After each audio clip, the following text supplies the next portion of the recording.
துளி YouTube channel அன்பர்களுக்கு வணக்கங்கள். நான் உங்கள் சீனிவாச நடராஜ பார்த்தசாரதி.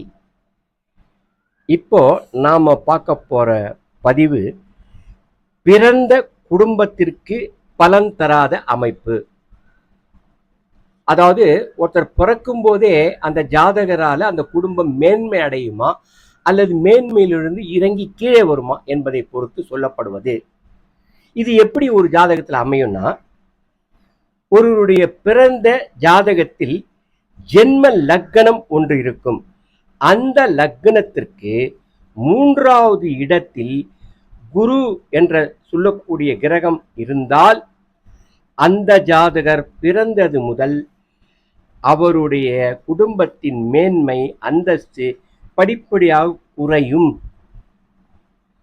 இப்படிப்பட்டவர்கள் அதை காப்பாற்றிக் கொள்வதற்காக குடும்பத்தை விட்டு நீண்ட காலம் பிரிந்து இருப்பது நல்லது. எப்படி பிரியலாம்? ஒருவேளை கல்வியில் ஈடுபட்டால் ஹாஸ்டல் வாழ்க்கையில் சென்று கல்வி பயிலலாம், வெளியில போய் படிக்கலாம். அதே மாதிரி வேலை போன்ற விஷயங்களையும் வெளியில இருந்து வேலை செய்து கொள்ளலாம். வீட்டில் தங்காம வெளியில போய் வேலை செய்யறது. இப்படிப்பட்ட ஜாதக அமைப்பின் மூலமாக இத்தகைய முறையை அவளை கையாளுவதனால் குடும்ப அந்தஸ்தின் மேன்மை படிப்படியாக குறைவது தவிர்க்கப்பட்டுவிடும். ஆகவே லக்னத்திற்கு 3ஆம் இடத்தில் குரு இருந்தால் இப்படியெல்லாம் இருக்கும். இதை எப்படி தடுத்து கொள்வதும் எப்படி என்று சொல்லப்பட்டிருக்கிறது. வாசகர்கள் அனைவரும் பயன்படுத்திக் கொள்வார்கள் என்று நம்புகிறேன்.